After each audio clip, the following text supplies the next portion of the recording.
ሃሌሉያ ክብር ለጌታ ኢየሱስ ይሁን።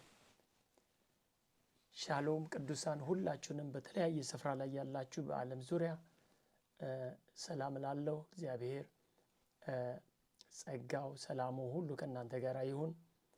እግዚአብሔር ይባርካችሁ። በነበረን የ40 ቀን የጸሎትና የጾም የአብሮነት ጊዜ እግዚአብሔር መልካም አድርጓል። ልባችን ፍጹም በእግዚአብሔር ጸጋ ተደግፏል። እግዚአብሔር በደንብ አድርጎ በቃሉ እያስተማረ ይህንን የመሰለ ድንቅ ጊዜ ሰጥቶናል። ክብር ለኢየሱስ ይሁን። እነሆ መጪውም ጊዜ በእግዚአብሔር ቃል መሰረት ምን እንደሚመስል እግዚአብሔር ምን እንዳለን አብረን የምናየው ይሆናል ማለት ነው። ጌታ ይባረክ። እስቲ በመዝሙር 126 ላይ ያለ ሐሳብ አብረን ተመልክተን የዓመቱ አዋጅ ዓመቱን ምን እንደሚመስል በእግዚአብሔር ቃል አብረን እናንተ ተስማምተን የምናምነው የምናውጀው ቃል እግዚአብሔር ሰጥቶናል ማለት ነው። በነበረን የጸሎትና የጾም ጊዜ ምናልባት ይህንን ፕሮግራም የመጨረሻ ክፍል ለምትከታተሉ የጸሎትና የጾም ጊዜ በተከታታይ ነበረን። በየሳምንቱ እግዚአብሔር በረዳኝ በዙም እና በፌስቡክ እንዲህ እየመጣሁኝ በግል ዩቲዩብም አስተላልፍ ነበር መልእክቶችን ማለት ነው። የእግዚአብሔር ቃል በየዓመቱ ሁሉ ጊዜ በ40 ቀን የጸሎትና የጾም ጊዜ ውስጥ በመናጠናበት ጊዜ እግዚአብሔር በቃሉ መንገድ የሱን ፍቃድና የሱን እይታ ይገልጥልናል። ይህ አሰራር በቤተክርስቲያን በጉድ ኒውስ በየምስራች ዓለም አቀፍ ወንጌላዊት ቤተክርስቲያን ለብዙ ዓመታት እግዚአብሔር እየሰጠን እግዚአብሔር ሲሰራ አይተናል፣ ምስክሮች ነን። ስለዚህ እግዚአብሔርን በቃሉ ነው የምናምነው። እግዚአብሔርን እናንተ ቃሉን ስንይዝ እግዚአብሔር ከኛ ጋር ይገኝልናል። ከቃሉ ውጭ የሚገኝበት ዓለም የለም። ለሰው ልጆች እግዚአብሔር የሰጠው ቃሉን ነው። በቃሉ መሰረት ኢየሱስ ወደዚህ ምድር መጣ። ክብር ለኢየሱስ ሲሆን እና ዛሬ በመዝሙር 126 ላይ ያለ ሐሳብ አብረን እንመለከታለን። ይህ በመዝሙር 126 ወገኖቼ መዝሙር መጽሐፍ እንዴት ተጻፈ ብንል ከባቢሎን ምርኮ ወደ መጨረሻ ሰዓቶች ጊዜ ላይ እንደሆነ መጽሐፍ ቅዱስ አጥኚዎች ይነግሩናል። ይህ መዝሙር መጽሐፍ ተመልከቱ፣ እነሱ ወይንም አይሁድ ያን ጊዜ በባቢሎን ምርኮ ስር ሆነው በስደት ዓለም ውስጥ ሳሉ ይህ ቃል መጣ። በጣም ነው የሚገርመው። ምን ይላል? እግዚአብሔር የጽዮንን ምርኮ በመለሰ ጊዜ እጅግ ደስተኞች ሆን ይላል። በእንግሊዝኛው ቃል ህልም እንጂ እውን አልመስላለን የሚለው በጣም ነው የሚገርመው። ህልም እንጂ እውን አልመስል። አንዳንድ ጊዜ የማትጠብቁት አይነት ነገር በህይወታችሁ ላይ ሲሆን የሚሰማችሁ አይነት ፊሊንግ ማለት ነው። ከዛስ እንዲህ አለ፣ በዚያን ጊዜ አለ ዳዊት ነው፣ በዚያን ጊዜ አፋችን ደስታን አንደበታችንም ሐሴትን ሞላ። በዚያን ጊዜ በአሕዛብ ዘንድ እግዚአብሔር ታላቅ ነገር እናደረገላቸው ተባለ። ቁጥር 3 እግዚአብሔር ታላቅ ነገር እናደረገልን ደስም አለ። ቁጥር 4 አቤቱ በደቡብ እንዳሉ ፈሳሾች ምርኳችንን መልስ። በለቅሶ የሚዘሩ በደስታ ይለቅማሉ። በሄዱ ጊዜ ዘራቸውን ተሸክመው እያለቀሱ ተሰማሩ። በተመለሱ ጊዜ ግን ነዷቸውን ተሸክመው ደስ እያላቸው ይመጣሉ። ይሄ ክፍል ወገኖቼ በዚህ በመጨረሻው ሳምንቶች ላይ እግዚአብሔር ይህንን ቃል እንድመለከትና በዚህ ቃል ውስጥ የሰጠኝን የዓመት አዋጅ አብሬ እነግራችኋለሁ። ክብር ለኢየሱስ ሲሆን እንግዲህ እግዚአብሔር ስለሰጠው ቃል እግዚአብሔር ስለተናገረው ተስፋ ወገኖቼ በዚህ ቃል ውስጥ 3 ነገሮችን በጣም አጉልቶ ያሳየናል። በተለያየ ሁኔታ ላይ ላላችሁ ሰዎች የኔ ነገር መቼ ነው እያላችሁ ላላችሁ ሰዎች ሁሉ ጊዜ በእግዚአብሔር ፊት እግዚአብሔርን እየጠበቅኩት የኔ ነገር ዘገየ ለምትል ሰው ለምትይስኝ ዛሬ ይህን ቃል በደንብ ስሙ። በእነዚህ ሰዎች ህይወት ላይ እግዚአብሔር ራሱን ገልጦ ያሳየበት መንገድ ዛሬም ቃሉን ስናምን ያው ስለሆነ ነው። ምክንያቱም የዚህ ቃል ሁሉ ተስፋ የሆነው ክርስቶስ ለእኔና ለእናንተ ጌታና አዳኛችን ስለሆነ የቃሉ በረከት በእኔና በእናንተ አሜንና ኦን በሆነው በክርስቶስ መቀበል ስለምንችል ነው። ብቃታችን የኛ አይደለም፣ የእግዚአብሔር ኃይል ግን የሚሰራ ነው። ክብር ለኢየሱስ ሲሆን፣ ስለዚህ የእግዚአብሔር የሰጠው ተስፋ ሕያው ሆኖ የማይለወጥ እንደሆነ ያሳየናል። በዚህ ሐሳብ ውስጥ እስቲ ላሳያችሁ። ዘፍጥረት 8:22 ላይ ወስጄ ላሳያችሁ። ሃሌሉያ! እግዚአብሔር አይለወጥም ባንተ ሕይወት፣ በእያንዳንዳችን ሰዎች ሕይወት ውስጥ። ሃሌሉያ! ክብር ለጌታ ኢየሱስ ሲሆን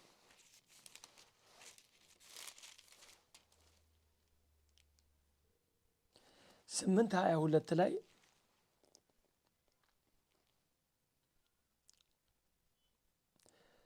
በምድር ዘመን ሁሉ መዝራትና ማጨድ፣ ብርድና ሙቀት፣ በጋና ክረምት፣ ቀንና ሌሊትም አይቋረጡም ይላል እግዚአብሔር። ተመልከቱ፣ ምንም አይነት ሲዘን፣ የትኛውም አይነት ነገር፣ ዕለታዊ ችግሮች ቢኖሩ፣ ያለንበት ሁኔታ የለም እግዚአብሔር ዛሬ አላየንም ብንል፣ እግዚአብሔር ግን ቀድሞ የተናገረው ቃል በእኔና በእናንተ ሕይወቶች ውስጥ የሚሆን እንደሆነ ይህ ቃል ተስፋ እንደሆነ ይነግረናል። ምን ማለት ነው? ተመልከቱ፣ እግዚአብሔር በሰጠው ተስፋ ቃል ውስጥ ሲዝን፣ ልክ ክረምት እንዳለ፣ በጋም እንዳለ፣ ሌሊት እንዳለ፣ ቀን እንዳለ፣ እነዚህ የማይቋረጡ መርሆች እንደሆኑ ሁሉ እግዚአብሔር የተናገረውን ቃል ለእኔና ለእናንተ ይሆናልና ያደርጋል የሚለው እምነት ሲፈጠር ወገኖች፣ እግዚአብሔር በጊዜው ያደርጋል። እነዚህ ሰዎች ኢየሩሳሌም መግባታቸው ህልም እንጂ እውን አልመሰላቸውም። እግዚአብሔር የጽዮንን ምርኮ በመለሰ ጊዜ እጅግ ደስተኞች ሆን ይላል። ደስተኛ ያደረጋቸው የተማረከባቸው ነገር፣ የተወሰደባቸው ነገር፣ ጎሎናል የሚሉት ነገር፣ ጥያቄያቸው መልስ ባገኘ ሰዓት ደስ አላቸው። በዚያን ጊዜ ተመልከቱ፣ እነሱ አይደሉም ያስመለሱት። በዚያን ጊዜ አፋችን ደስታን፣ አንደበታችንም ሐሴትን ሞላ። በዚያን ጊዜ በአሕዛብ ዘንድ እግዚአብሔር ታላቅ ነገር አደረገላቸው ተባለ። በጣም ነው የሚገርመው። ትላንትና አሸነፍኩ ብሎ ሽንፈትን የነገረ አሸንፌ ያለው ያለ፣ ተመልከት፣ በሱ ፊት ማሸነፍህ ሲነገር ማለት ነው ያልቻልከው ነገር ችለህ ስታየው ማለት ነው። ኦኬ፣ እንግዲህ በዚህ ውስጥ የሚሆኑትን ነገሮች አለፍ አለፍ አድርጌ ላሳያችሁ። አንደኛ ነገር ተመልከቱ፣ እግዚአብሔር የሰጠው ተስፋ በሕይወት ውስጥ እንዳለ ማመን ነው። ይህ ትልቅ ነገር ነው ወገኖች። ሰው እግዚአብሔር ሁል ጊዜ በዘመናት ውስጥ ዘመናት ሲለዋወጡ የማይለወጥ አምላክ አለ። ቀን፣ ሌሊት፣ በጋ፣ ክረምት ሲሆን የማያልፍ አምላክ አለ። እነዚህን የሚያዛቸው የነዚህ አለቃ የሆነ የጊዜ አለቃ የሆነ እግዚአብሔር ጊዜ የለውም። ሁል ጊዜ የሚሰራ አምላክ ነው። እኔና እናንተ ግን የእግዚአብሔርን ጊዜ መጠበቅ አለብን። ሁለተኛ ጊዜ መጠበቅ ነው። አንደኛው ተስፋ ነው። ሁለተኛ ጊዜ መጠበቅ ነው። ጊዜን ስንጠብቅ ወገኖቼ ሂደቶች አሉት። ተፈጥሮ ዓለም ውስጥ ስላለን ከመንፈስ ዓለም የምንለየው ሂደቶች አሉ። እግዚአብሔርን እየጸለይክ መጠበቅ ታተርፋለህ እንጂ አትከስርም። እግዚአብሔርን በእግዚአብሔር ቃል ውስጥ መጠበቅ በጣም አስተዋይ ነህ እንጂ ሞኝ አይደለም። እውነት ነው የምነግራችሁ። እግዚአብሔርን ተስፋ ያደረጉ ሰዎች ኃያላን ናቸው። በምንም አይነት እግዚአብሔር ስለተናገረው ቃል ይተጋል። መጽሐፍ ስለሚል ቃሌን እፈጽመው ዘንድ እተጋለሁ ይለዋል ኤርሚያስ። ትንቢተ ኤርሚያስ ምዕራፍ 1 ላይ ቃሌን እፈጽመው ዘንድ እተጋለሁ። እግዚአብሔር ስለ ቃሉ የሚተጋ አምላክ ነው። ስለዚህ ጊዜ መጠበቅ እግዚአብሔር፣ ይህ ጊዜ ወንድሜ ወይንም እህቴ የእግዚአብሔር ጊዜ ነው። ወደ አንተ የሚመጣበት፣ አንተን ወደ ስራ ይዞ የሚወጣበት፣ እግዚአብሔር ከአንተ ጋር በአንተ ህይወት ውስጥ የሚታይበት። ስለዚህ ጊዜ መጠበቅ ሂደት አለው። ሃሌሉያ! በሶስተኛ ደረጃ ላይ በዚህ ሐሳብ ውስጥ የምንመለከተው ተግቶ መሰማራት ነው። በተሰጠህ አገልግሎት በተሰጠሽ አገልግሎት ላይ ተግቶ መሰማራት። አዎ ለምንድን ነው ቢባል ለምሳሌ በዚህ ውስጥ ስለ አንድ ገበሬ ሐሳብ ብንመለከት ሲዝን ተኮር ስለሆነ ጊዜና ወቅትን የሚጠብቅ ስለሆነ ገበሬ ተመልከት፣ ሰመሩ የማረሻውና የማጨጃውን ጊዜ ሳያይ ክረምቱም ሳይመጣ ነው የሚዘራው። አዎ መሬቱን ያዘጋጃል ዝናብ ይመጣል ብሎ። ከዛስ መሬቱን ካዘጋጀ በኋላ ዘርን ይዘራል ዝናብ ይመጣል ብሎ። ዝናቡ ሲመጣ ሄዶ በዝናቡ ደግሞ አብሮ ያደገውን አረም ያስተካክላል። ከዛስ በጋው ወራት ሲመጣ መኸሩን ይሰበስባል። ተመልከቱ፣ ፍሬውን ይሰበስባል። ክብር ለጌታ ኢየሱስ ሲሆን፣ ስለዚህ እነዚህ ሂደቶች በገበሬው ትጋት ውስጥ ይታያሉ። ዛሬም በእግዚአብሔር ፊት ያለሽ እህቴ የእግዚአብሔርን ቃል በማጥናት በእግዚአብሔር ቃል ውስጥ በመጸለይ እግዚአብሔርን በመጠበቅ ውስጥ እነዚህ ሂደታዊ መንገዶች ትጋቶች ሊኖሩን ይገባል፣ ይኖሩናልም። ክብር ለኢየሱስ ሲሆን፣ ምክንያቱም የሚመጣው ምን እንደሚሆን እናየዋለን። ውጤት የሚባል ነገር ነው። ውጤት የሚባል ነገር እንግዲህ ተመልከቱ። ውጤት የሚባል ነገር ሲመጣ ምን ይገኛል? ምርት። ሃሌሉያ! ውጤቱን ታየዋለህ። ውጤቱን ታየዋለህ። የጸሎትን ውጤት ታየዋለህ። እግዚአብሔር ፊቱን የመፈለግ ውጤት ታየዋለህ። እግዚአብሔር ደግሞ እንደዚህ በብርታት በትጋት የሚፈልጉትን ይወዳል። ክብር ለጌታ ኢየሱስ ሲሆን፣ ስለዚህ እግዚአብሔር በዚህ መልኩ ወደ ሕይወታቸው ሲመጣ ምን አለ? እግዚአብሔር የጽዮንን ምርኮ በመለሰ ጊዜ፣ በእግዚአብሔር ጊዜ ማለት ነው፣ እጅግ ደስተኞች ሆኑ። እጅግ ደስተኛ ያደርጋል እግዚአብሔር መጥቶ ያንተን ነገር ሲሰራው ስትመለከት። ብድራት አለው ወንድሜ፣ ብድራት አለው እህቴ። ሃሌሉያ! ከዛስ መዝሙር 126 እና 6 ላይ ምን ይሏል መሰላችሁ? በለቅሶ የሚዘሩ ሃሌሉያ፣ በለቅሶ የሚዘሩ በደስታ ይለቅማሉ። በሄዱ ጊዜ ዘራቸውን ተሸክመው እያለቀሱ ተሰማሩ። በተመለሱ ጊዜ ግንዷቸውን ተሸክመው ደስ እያላቸው ይመጣሉ። ዛሬ አንድ ነገር ልልህ ነው። በእግዚአብሔር ፊት የምታቀርበው የጸሎት ዘር አለ። በእግዚአብሔር ፊት የምትዘራው ገንዘብህን ለእግዚአብሔር ስራ እየዘራ ነው። ወንድሜ ታጭደዋለህ፣ ወንድሜ እህቴ ታጭዱታላችሁ። ለምን? እግዚአብሔር ትክክል ስለሆነ፣ እግዚአብሔር ማሳጨት ስለሚችል፣ እግዚአብሔር ዘሩን አብዝቶ ስለሚሰጥ። ክብር ለኢየሱስ ሲሆን፣ መዝሙር በዘፍጥረት ምዕራፍ 26 ላይ አንድ ቃል ላስታውሳችሁ። በይስሐቅ ሕይወት ውስጥ እንዲህ ይላል መጽሐፉ። ዘፍጥረት 26 ላይ ያን ጊዜ አብርሃም ከነበረበት ጊዜ ሌላ ራብ ሆነ ይላል፣ በምድሪቱ መጣ ይላል። በዛን ጊዜ ሕዝቡ ሁሉ ወደ ግብፅ ተሰደደ ይላል። እግዚአብሔርም በጌራ ለይስሐቅ ተገለጠለትና አንተ በዚሁ ቆይ አለው፣ እንዳትሄድ አለው። ይስሐቅም አመነና ቀረ፣ ዘርንም ዘራ ይላል። ደረቅ ምድር ነው። በደረቁ መሬት ላይ ዘርን ዘራ፣ እግዚአብሔርም 100 እጥፍ ባረከው ይላል። ወገኖች ዛሬ ምናልባት ሞኝነት ሊመስል ይችላል። እውነቴን ነው የምነግርህ። ከዚህ ከሚታየው ገሃዱ ዓለም ጀርባ እግዚአብሔር ሕያው የሆነ የመንፈስ ዓለም ይሰራል ነው የምልህ። የእግዚአብሔር ቃል ስለሚል ነው።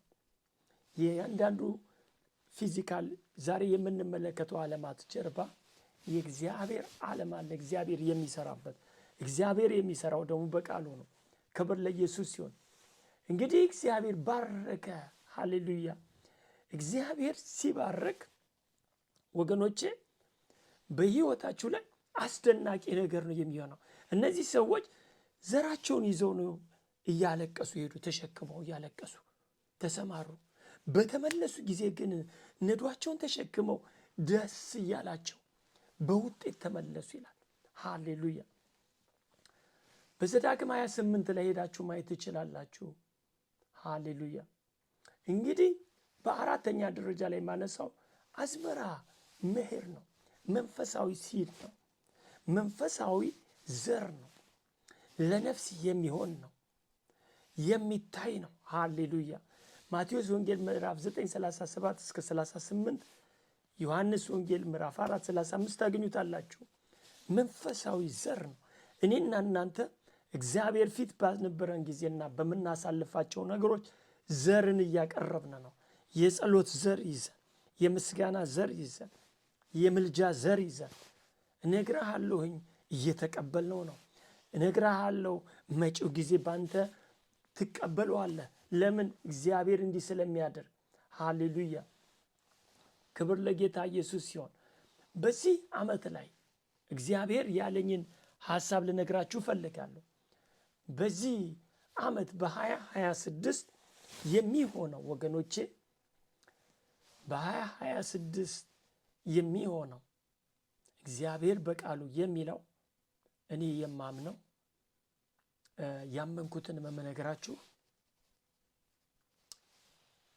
የመኸር ዘመን ነው። የአዝመራ ዘመን ነው። ሪሊ እነግርሃለሁኝ፣ እደግመዋለሁ።